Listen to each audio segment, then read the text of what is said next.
Chapter 13. Success. 1. The ready explanation of Galt's rise in a few years to the role of Wall Street monarch is that he was a master profit-maker. The way of it was phenomenal. His touch was that of genius, daring, unaccountable, mysteriously guided by an inner mentality. And when the results appeared, they were so natural, inevitable, that men wondered no less at their own stupidity than at his prescience. Why had they not seen the same opportunity? His associates made money by no effort of their own. They had only to put their talents with the mighty steward. He took them, employed them as he pleased, and presently returned them twofold, fivefold, sometimes 20-fold. But this explanation only begs the secret. The nature of his unique power is still hidden. It was in the first manifestation a power to persuade men. It became a power to command them, in virtue of the ability he had to reward them. This ability was the consummate power, a power to imagine and create wealth. As it grew, and as the respect for it became a superstition among his associates and a terror to all adversaries, he passed into the dictatorial phase of his career. Mordecai's thought, "It is only that we shall manage him a little," was rudely shattered. He was unmanageable. He gave Mordecai and Company peremptory orders, and they were obeyed, as they well might be, since Galt's star had lifted the house of Mordecai from third to first rank in the financial world. It had become richer and more powerful than any other house in Wall Street save one, and that one was its ancient enemy. Mordecai's courage had fainting fits. To these heights he was often unable to follow without a good deal of forcible assistance. Frequently he would come to wrestle prayerfully with Galt, begging him in vain to scale down some particularly audacious plan, whatever it was. One day they had been at this for an hour. Galt was pugnacious and oppressive. They stood up to it. Mordecai, retreating step by step, had come to bay in a corner, gazing upward, the tips of his fingers together.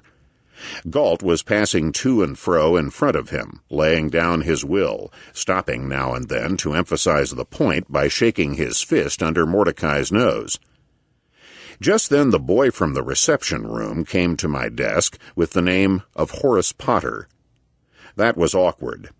Potter was a tempestuous man, easily moved to high anger, himself an autocrat, unaccustomed to wait upon the pleasure of others.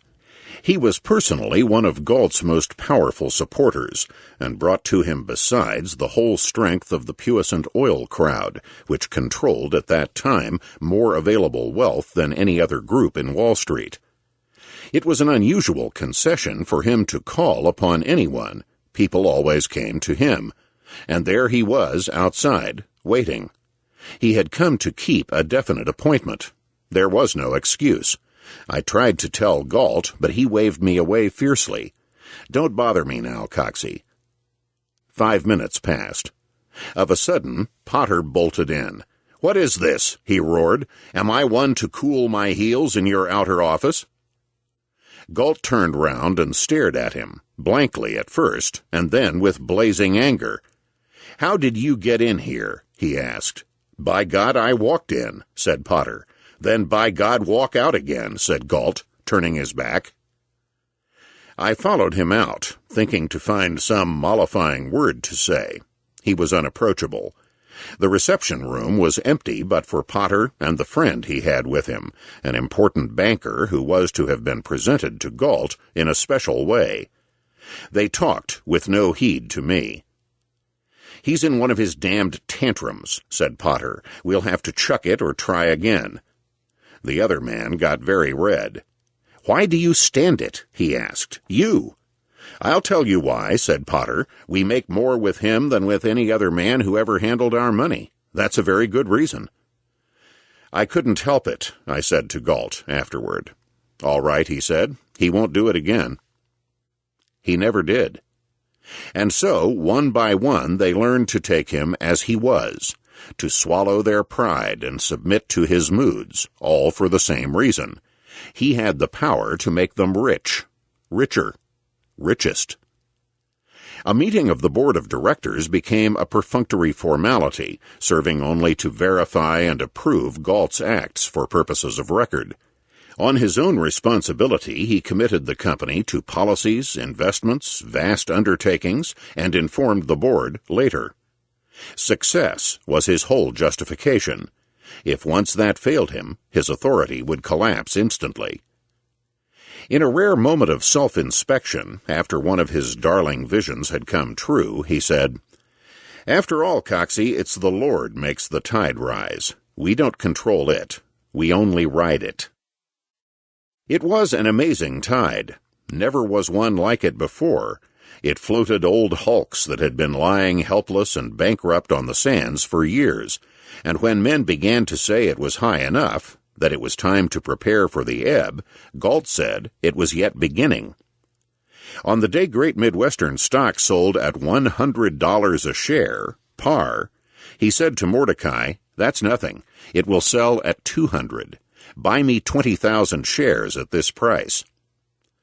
"I believe you, Mr. Galt," said Mordecai in an awestruck whisper. 2.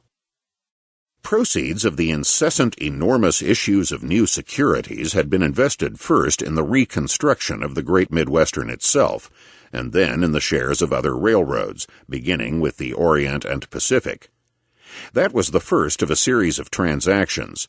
We now owned outright or controlled by stock ownership no fewer than 15 other railroad properties, besides lake and ocean steamship lines, docks, terminals, belt lines, trolley systems, forests, oil fields, and coal mines. The Great Midwestern was the vertebra of an organism, ramifying east, west, north, and south. It reached from the Atlantic to the Pacific, with antennae to Asia and Europe. Its treasury was inexhaustible, fed by so many streams. Not only did our own earnings increase amazingly as all those other properties poured their traffic into us, but the Great Midwestern Treasury received dividends on the shares by which it controlled those traffic bringers. Thus we garnered twice. There was yet a third source of profit. As the Great Midwestern acquired new properties, Galt rebuilt them out of their own earnings, or by use of their own credit, so that their value increased. Thus, they brought us traffic, they paid dividends into our treasury, and at the same time they were so enhanced in physical value by Galt's methods of development that they were soon worth 3 or 4 times what they had cost. All this was in each case so obvious once it had happened, and yet so remarkable in the aggregate, that people could scarcely believe it. A writer in one of the financial papers exclaimed, "If these figures are true, then the Great Midwestern Railway Company could go out of the railroad business entirely and live richly on the profits that appear from its investments in the securities of other railroads." And the figures were true. 3. Galt's name rose to impersonal eminence. The properties embraced in the Great Midwestern organism were referred to as Galt properties. Their securities were Galt bonds, or Galt stocks. The acts of the Great Midwestern were not its own. They were Galt's. There was a Galt influence which reached beyond his own domain. Once an important railroad system in which neither he nor the Great Midwestern had any direct interest was about to reduce its rate of dividend. The directors on their way to the meeting said they would vote to reduce it, but they didn't. When the meeting was over, they were asked why they had changed their minds. The explanation was that Galt had sent word to them that he wished them not to do it. He said it would be a shock to public confidence, and that he would divert enough traffic to the road to enable it to earn the dividend it had been paying. And presently Wall Street people were talking of a Galt crowd, or a Galt party, meaning all that group of men associated with him in his undertakings. The magazines discovered him. For a long time he would not be interviewed. There was nothing to talk about, he said. Why did they pester him? They wrote articles about him notwithstanding, because he was a new power in the land, and so much of the information they put forth was garbled or immature that he was persuaded at last to submit to a regular interview.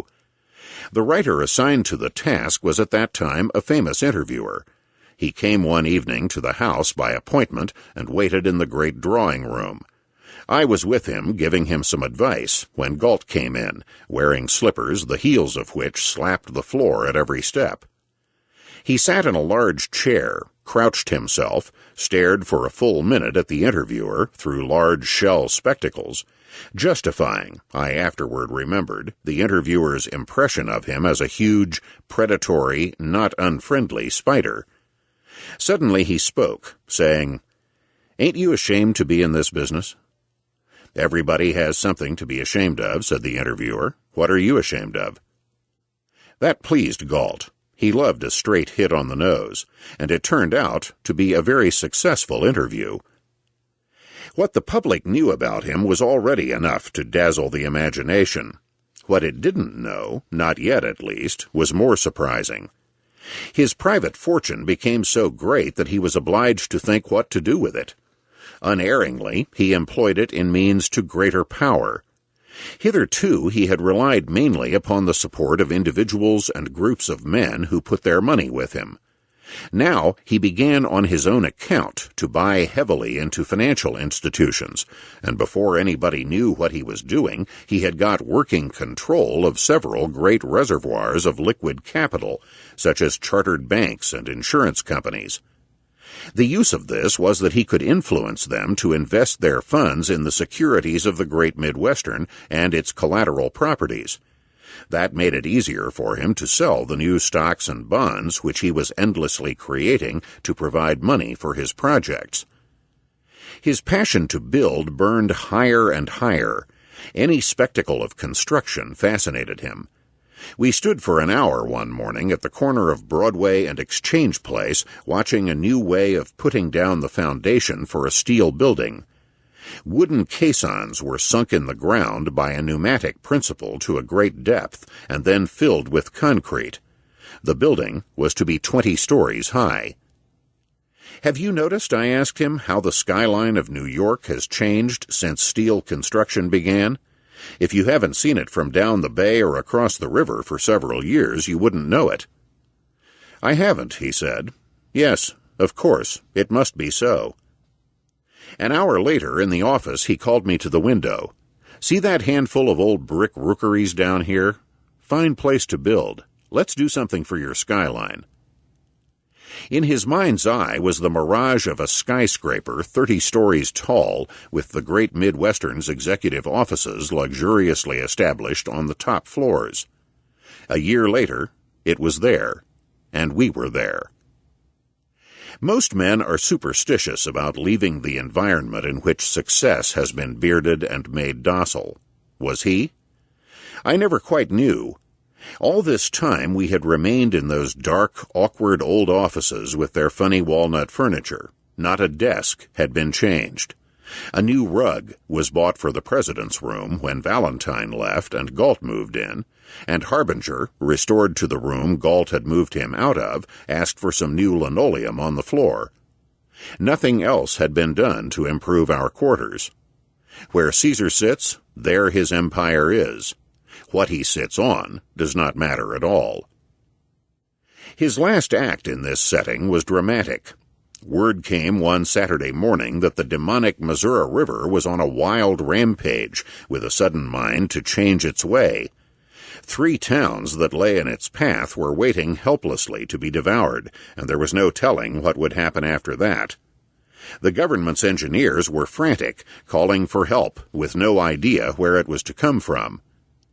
Galt got Chicago on the wire and spoke to the chief of his engineer corps, a man to whom mountains were technical obstacles and rivers a petty nuisance.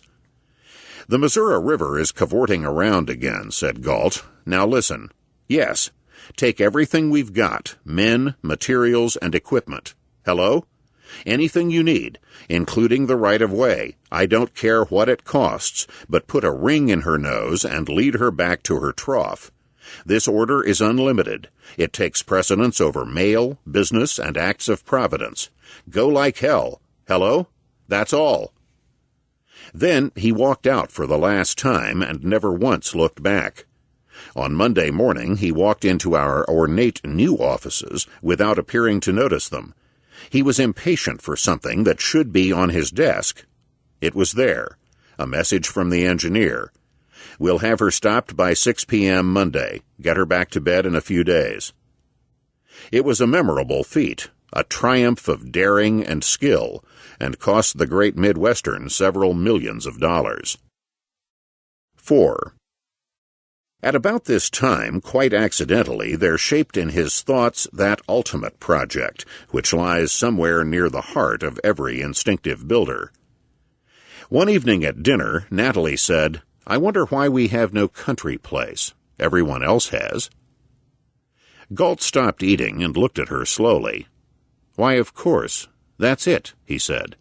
"I've been wondering what it was we didn't have. Looking at it all the time, like the man at the giraffe. Huh." He approached it in a characteristic manner at once. There was somewhere a topographic map of New Jersey. It was searched for and found, and he and Natalie lay on the floor with their heads together exploring it. First, he explained to her how one got the elevations by following the brown contour lines and what the signs and figures meant. "Then this must be a mountain," she exclaimed. "Right," he said. "You get the idea. Here's a better one. Look here." "Oh, but see this one," she said. "Look, all by itself." He examined her discovery thoughtfully. It was a mountain in northern New Jersey, the tallest one, 2 small rivers flowing at its feet, a view unobstructed in all directions. "You've found the button," he said. "I believe you have. Wild country, not much built up. What's that railroad, can you see? All right, we can get anything at all we want from them." The whole family went the next day on a voyage of verification and discovery. It was all they had hoped for. Natalie was ecstatic in the role of Columbus. Fancy! She had found it on a map, no bigger than that, and here it was. Mrs. Galt was acquiescent and a little bewildered. Vera was conservative.